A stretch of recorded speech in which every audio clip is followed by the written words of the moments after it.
In September of 1986, writer Alan Moore, artist Dave Gibbons, and the colorist John Higgins released the first issue of the anthological, limited-run graphic novel Watchmen.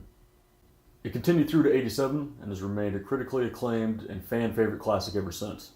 Just this fall, HBO began a television series as a continuation of that story. You can call me Super Trash Brother, and today we're going to discuss what works and what doesn't in relation to those two takes on the Watchmen universe.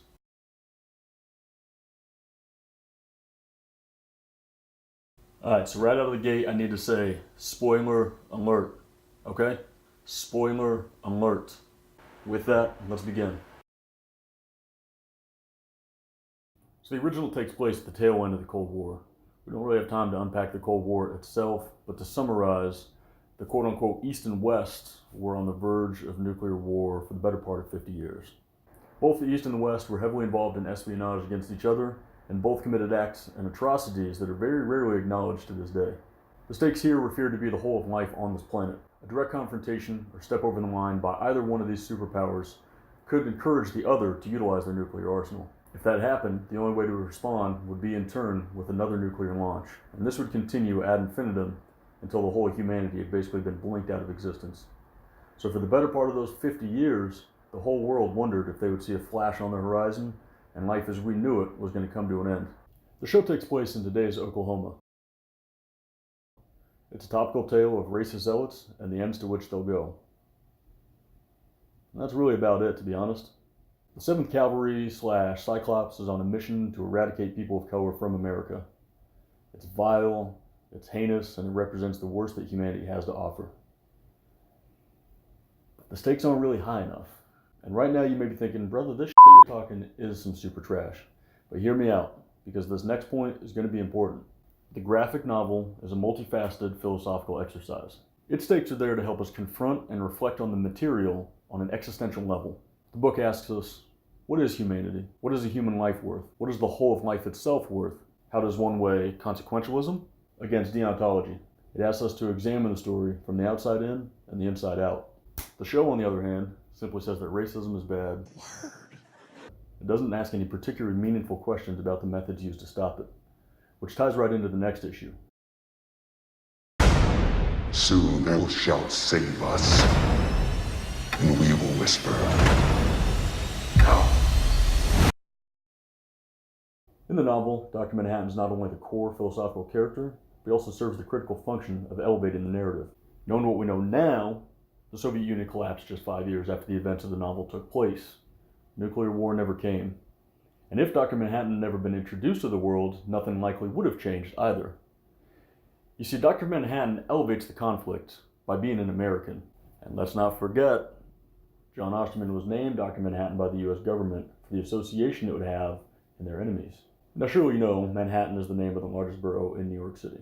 What you might not know, however, is that Manhattan was the code name given to the project which started America's nuclear program. You can imagine how uneasy that might make the opposing force.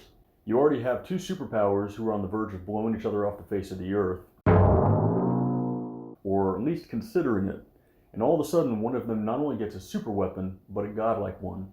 Now sure, before Dr. Manhattan's metamorphosis, there were some mass vigilantes running around in America, but the novel actually takes time to deconstruct how futile that effort really was. So the idea that that would have been significant in the grand scheme of things is unlikely.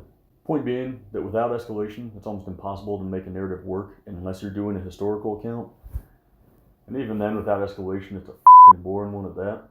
The novel uses a setting that relies on the uncertainty of annihilation, and then uses escalation to ensure that possibility. The show doesn't live up to that. It opens on the Klan executing black folks en masse in the early 20th century. And then for the next 6 episodes, there's not really a threat at all. It's more of a mystery tale, and you get some red herrings and some little MacGuffins that make you wonder what's going to happen. But you never really get a sense that there's a tangible threat yet. The story through those first 6 episodes is basically, hey, there's some racist white guys. We should find them before they do something. When the show does actually escalate the conflict, there's just more genocide. The bad guys have already killed black people, now they're going to do it again with more efficiency. Now to be fair, in another story this would be a perfectly credible and important threat. but we have to weigh it against the source material. Remember that the last threat Watchmen had to offer was you, your family, your dog, the bird outside your window, and every other living creature on this planet that's not a cockroach or a deep sea animal being eradicated for eternity. Relatively speaking, ethnic cleansing is kind of a step down. Of course, it's revealed that the whole 7th Cavalry thing is really just a red herring, and that Lady True is behind the whole situation, and she's been playing from the shadows the entire time, and that whole trope, right? It's been done a million times. We've seen it before. I suspect that Lindelof and his team thought that they were going to kind of mirror what the book did by ultimately leading you down one road and then taking a left turn at the end and revealing the bad guy to be someone else, for lack of a better term. But the thing is, Veidt is battling with that consequentialism, right? And that he doesn't see himself as a villain, and we don't really see him as a villain. We view the things that he's doing as reprehensible at the surface level, but then we have to ask ourselves, was there any other way? Was he justified, essentially, in doing what he did? I mean, didn't he kind of have to do that if the doomsday clock was accurate at being a minute to midnight? Lady True doesn't really do that. There isn't actually a lack of another option. She's just righting the wrongs of man. She's basically righting the wrongs of the racists. You know, she says, yes, I'm going to wipe out the 7th Cavalry, and you've been treading on the backs of people of color and this and that. But again, the stakes aren't really there. If you want to make it to be a story about, you know, white supremacy or white privilege or whatever that people like the 7th Cavalry have been taking advantage of, again, those stakes aren't at all as high as nuclear holocaust. Yes, they're terrible, but to make her become a godlike figure and have it be justified by, well, I don't know, you know, righteousness and equality, or not even equality, rather, she views herself as being justified in social equity. So at the end of the day, the whole world isn't really on the brink of disaster or annihilation like there is in the book. The stakes are so much lower, and we don't even really know what they are until the very end, when Lady True kind of in the last minute does like the mustache twirl and like, ha ha ha! Turns out I've been orchestrating this whole situation. And on that note, there is another issue, and that Veidt makes it clear in the book that, you know, he is not a comic book serial villain. He's not going to explain his masterstroke if there's a chance that you can stop it. It's a really excellent deconstruction of that trope that you see in James Bond movies and regular comic books all the time. The villain has to get the last word, has to rub it in your face that they've got the hero bested. Well, they don't quite, and then the hero comes through in the 11th hour.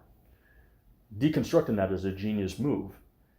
It's something that an actual supervillain or a super genius would do. They wouldn't leave anything to chance. Having Lady True explain her plan when there is still time to stop it, bringing people around that can intervene, and leaving anything to chance completely misses the mark. It doesn't understand the genius that was the book. It doesn't understand what made the book so good. It resorts itself to being schlock. Now, that's not to say that you can't take a step down in stakes, because plenty of other franchises have done it successfully. If we look at Batman Begins, the League of Shadows is trying to wipe out the entire city of Gotham with their plan. The Dark Knight takes a step back and becomes much more grounded. At the pinnacle of his threat to Gotham, the Joker's killed a few public officials, a few henchmen, a lawyer, and tries unsuccessfully to get a few dozen people on a boat to blow up a few other dozen people on a boat. I think it's safe to say that's much less mayhem than trying to get 6 million people to all kill themselves and each other. Or we can look at the Marvel Cinematic Universe. Spider-Man Far From Home sees Mysterio trying to take over as the new face of the Avengers. Now, not only is him trying to kill Spider-Man a laughably small threat when you consider that Thanos just wiped out half the universe, but Mysterio would also be exposed the minute a real threat came back to Earth again. And yet, Spider-Man's last film is fun and works perfectly. Why is that? Well, let's discuss. I'm Dr. Manhattan. He lives on fucking Mars. You can have a simple narrative or low stakes and still make an absolutely brilliant story that works as a character study. Look at films like Mahane, or There Will Be Blood, or The Assassination of Jesse James. These are plausible films with stakes that don't really exceed the boundaries of the central characters or their local communities. The events and escalations that take place ultimately serve as nothing other than a means for the characters to find themselves and let us learn and sympathize with them. Probably the shining example of a great character dominating a weak narrative is the Coen brothers film The Big Lebowski. The entire plot is just kind of a MacGuffin in and of itself, and it's just there to let you into the world of the dude, and by some extension, Walter. Now, if you can combine a tremendous character study with a very cohesive and important narrative, you have achieved a true masterpiece. Needless to say, the graphic novel nails this. And not just because of the traditional desire to see the characters grow along their arcs, but because it establishes them firmly in tiers of humanity, which ties back to the philosophical exercises I discussed earlier. Allow me to explain. Alright, God tier. Now, Dr. Manhattan is in a tier of his own for obvious reasons. He notes that he's not omniscient or omnipresent, but against the backdrop of humanity, he might as well be. We're never told explicitly what Osterman went through to reassemble himself after the incident in the intrinsic field generator, but we can surmise that it required more fortitude than any normal human could possibly muster. We're also never given a monologue or an explanation of what exactly his mind state was going through this process. Rather, we see him later on as he slips further and further away from his original humanity. Just how much of the original Osterman remains is left ambiguous. Throughout the story, we're left to question the implication of his existence, the nature of that level of power, and what constitutes humanity itself. Second to Manhattan is the ideal man in Adrian Veidt, aka Ozymandias. Veidt is the smartest man on the planet, and the only one even remotely capable of obfuscating his plans to someone or something as powerful as Dr. Manhattan. Veidt's masterstroke even sees him manipulating Dr. Manhattan and giving him the means to achieve it. He is exceedingly brilliant, a physical specimen, and has tremendous constitution. But he is human,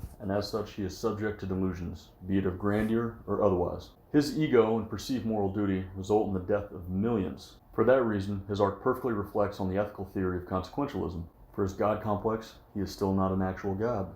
He may be at the pinnacle of humanity, but he still can't lord over it any more than Genghis Khan, or Julius Caesar, or Alexander the Great, or Ramses II could before him.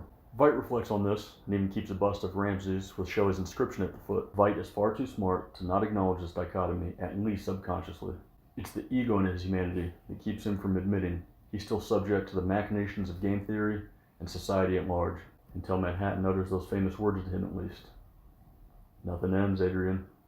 Nothing ever ends.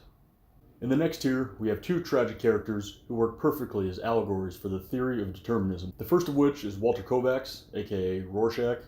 The second of which is Edward Blake, aka the comedian. As the story progresses, you kind of get the sense that both characters had their die cast the minute they got embroiled in the events that are transpiring. To me, these two characters represent two different paths to inevitable demise. Rorschach's interesting because he has even more conviction than someone like Adrian Veidt. His greatest shortcoming is his moral absolutism. He has this idea that wrong and right are black and white. Things are either just or they are unjust, and there is no middle ground. He carries tremendous baggage from an abusive and isolated childhood. It's implied that he was a little bit more forgiving and able to see that gray area in humanity earlier on in his crime-fighting career. However, he witnessed and responded to a heinous crime against a young girl that effectively broke him mentally. From that point on, he simply could not reconcile with the idea that a good person could do bad things. My interpretation is that because Rorschach never had a positive influence who could help guide him to a moral compass of his own, he latched onto the next best thing he could find. Unfortunately, that next best thing comes in the form of xenophobic politics. Rorschach never stoops to using slurs or being belligerent against other people. We're not really led to believe that he gets a lot of outside perspective or opposing opinions or dissenting viewpoints. Really, he mostly just comes out of hiding to read the New Frontiersman. It's basically just a nationalist journal full of conspiracy theories and bizarre ramblings, and that is about the only thing that Rorschach has taken in to guide himself in terms of morals. That being said, the source of his ethics and the righteousness of his beliefs aren't expounded on too heavily. Rather, we understand that if he has decided something is unjust, he will stop at nothing to rectify the situation. It's these absolutist principles that set him down a path to perdition. He really kind of sees himself as this righteous hand of God kind of figure, as opposed to someone who's actually seeking a conclusion to their duties. He knows it can only end one way. Violent lives ending violently.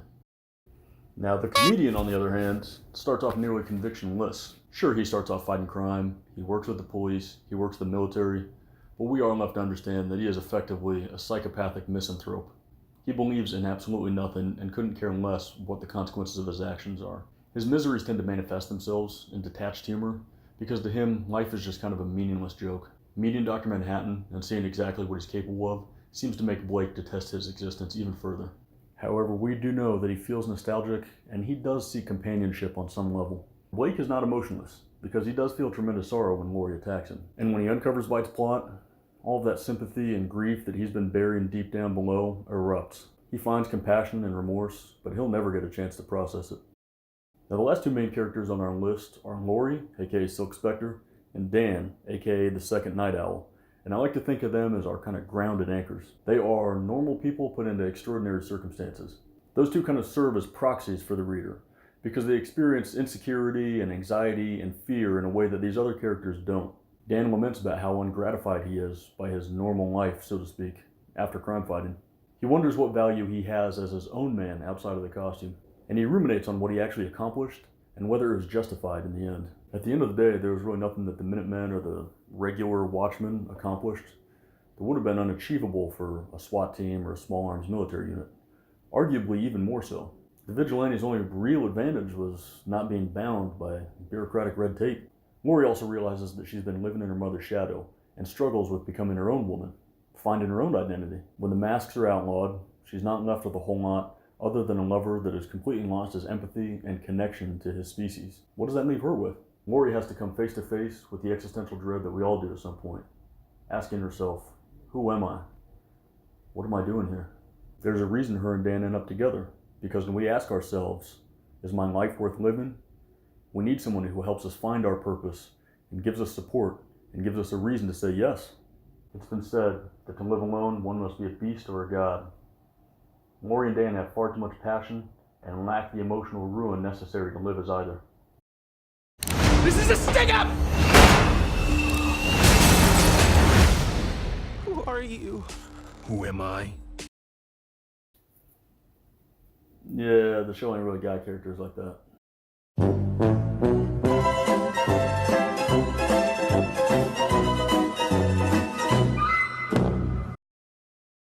Now, for my money, my favorite character is Looking-Glass because we get to see a fundamental change in who he is as a person.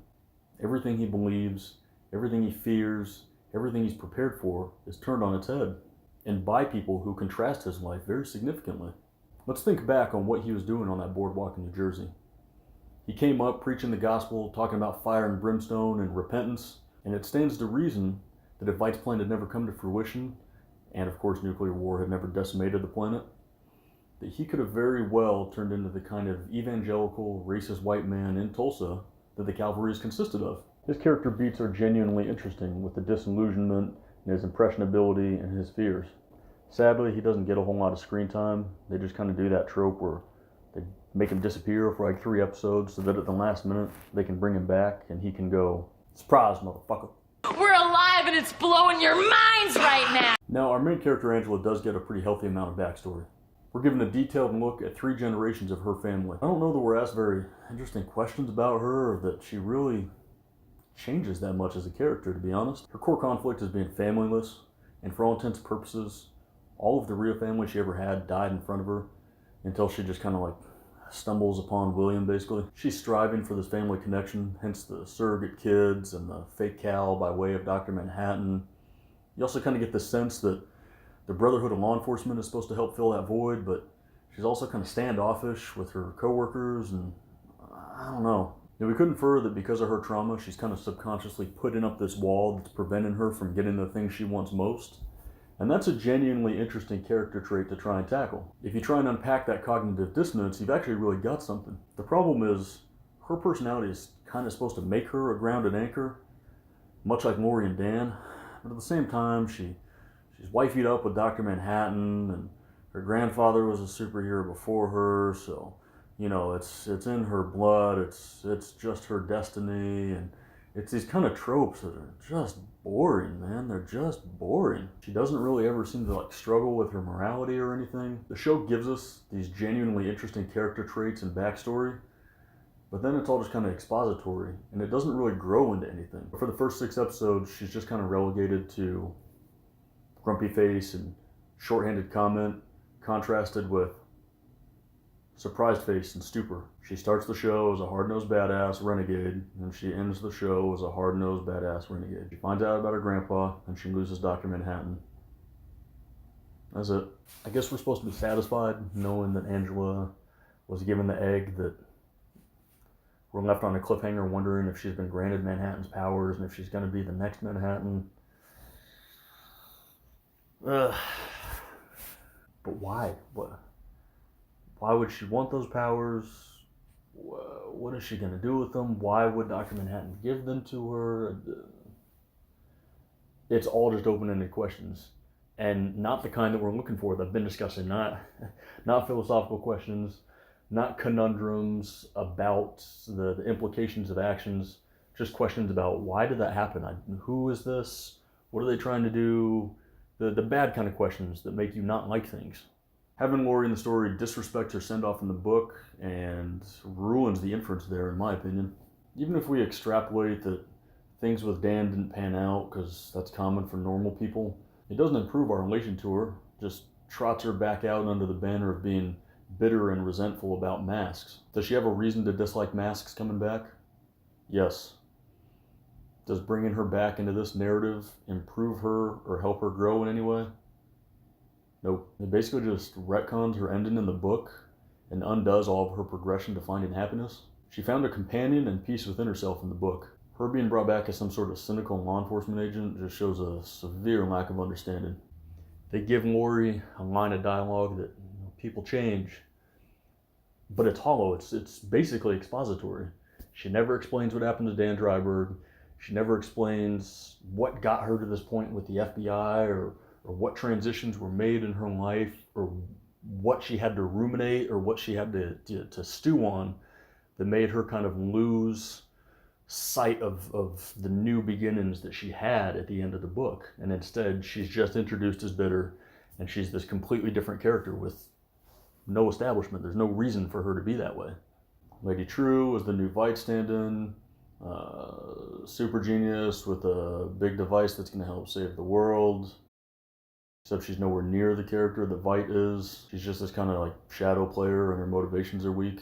Character arc? Nah, we don't really do that around here. We're just going to give her some weird mannerisms and call it a day.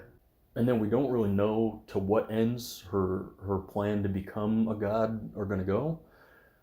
We know that she's planning on wiping out 7th Cavalry. She said that, yes, I'm going to kill you. And then she does, actually, before she even finishes the transformation. Really, all we know is that Lady True orchestrated a plan to become a godlike figure so she could, instill balance in the world, but we don't really know what that means. We don't know what method she was going to use, what she planned on doing after the transformation was done. Speaking of Vite, the show takes time to tarnish his legacy just as bad as Laurie's, if not worse. Vite has always been this kind of character that takes himself far too seriously, like the heroes in antiquity that he worships. He's not a man of whimsy or humor or silliness whatsoever. So I guess we just have to pretend that isolation made him go crazy or something. It's out of character, it's distracting, and it's just annoying. And again, remember that in the book, Vite is not without compassion. The deaths he causes weigh on him tremendously, and he faces a crisis of the means at the end. He has to kill his collaborators on the Squid, as well as his partners in the teleportation system. This brings him great sorrow. If any person in the Watchmen universe was going to grapple with the philosophies of human life, it would be Adrian Veidt. I feel like he would hate cloning and despise Manhattan's method of creating pseudo-humans out there on Europa. And it's tremendously out of character for him to kill them repeatedly to send an SOS message or remorselessly execute them for his play. What? There's this shot in episode 6 or 7 or something like that where he's on trial with the new pseudo-humans.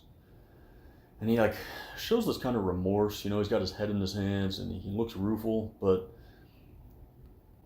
it doesn't really mesh with the cavalier approach he's had to their lives up until that point. Very strange. Last but not least, Dr. Manhattan. Good Lord, Dr. Manhattan. Look how they massacred my boy.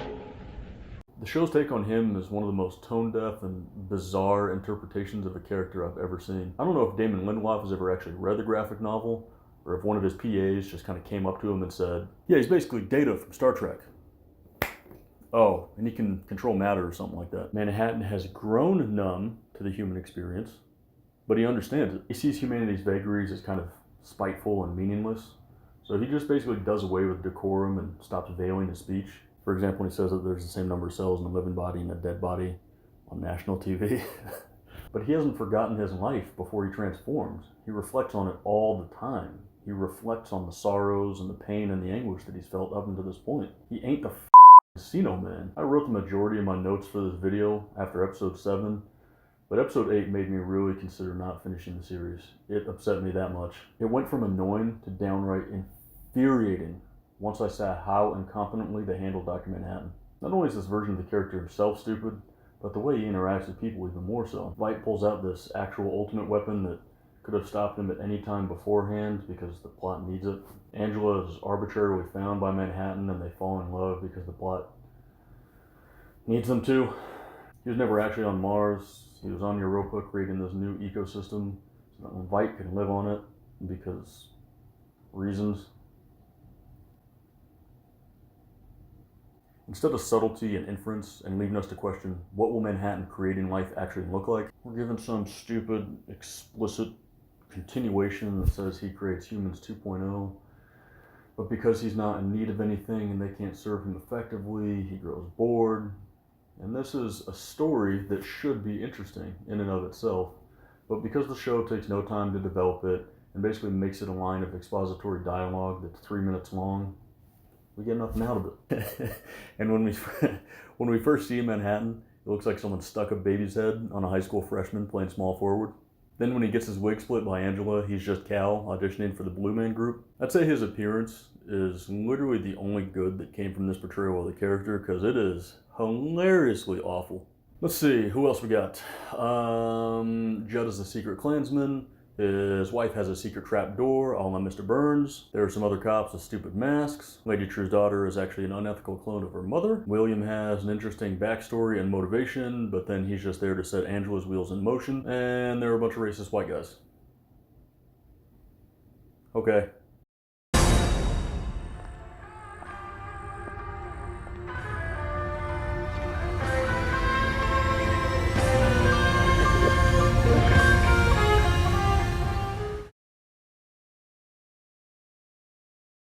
What makes the show so jarring in light of these shortcomings is the presentation.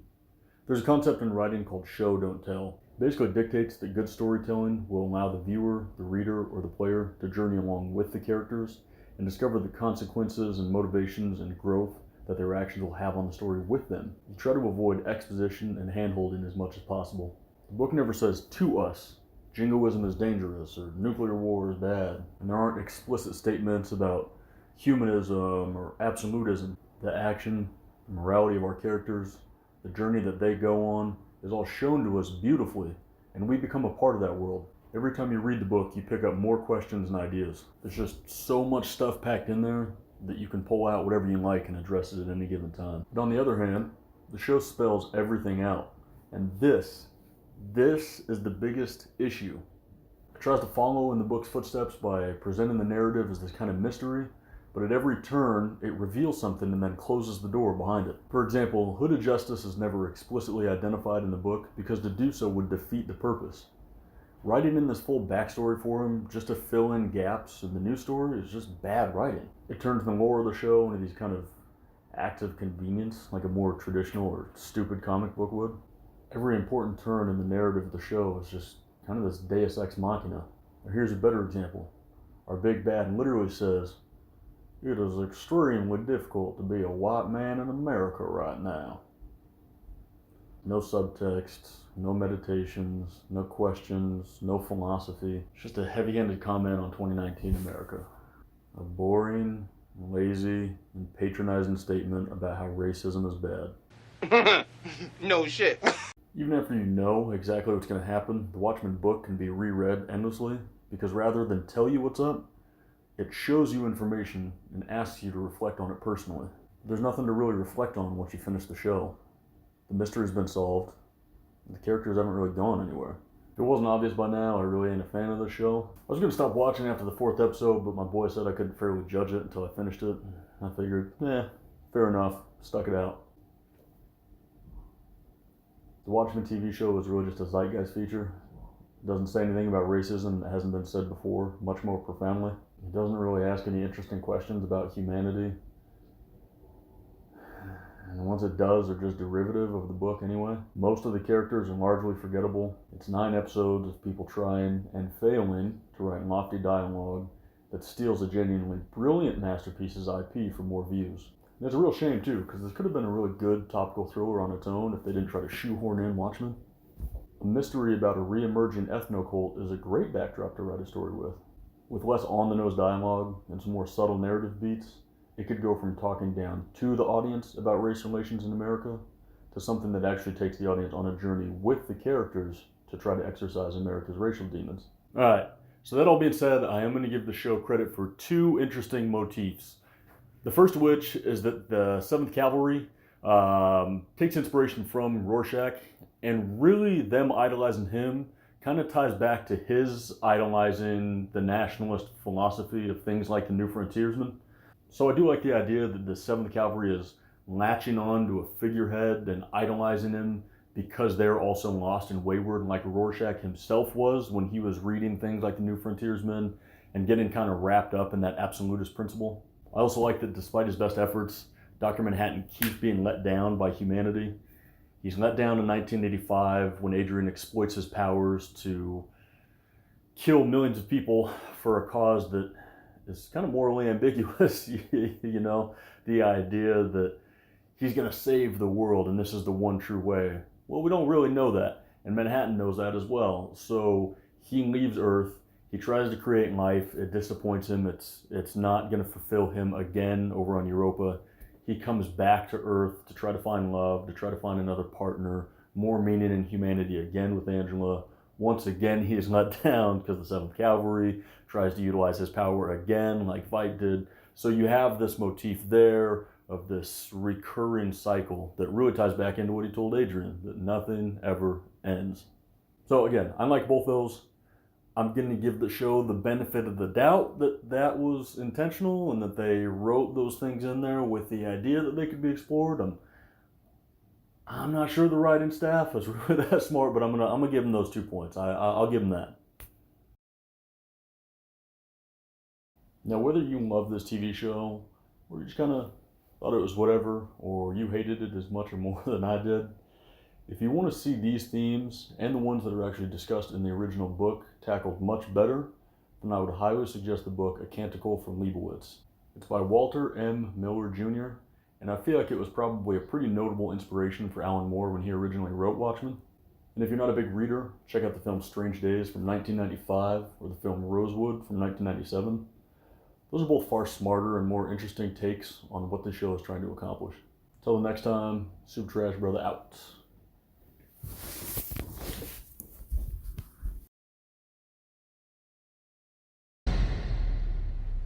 It's only just begun.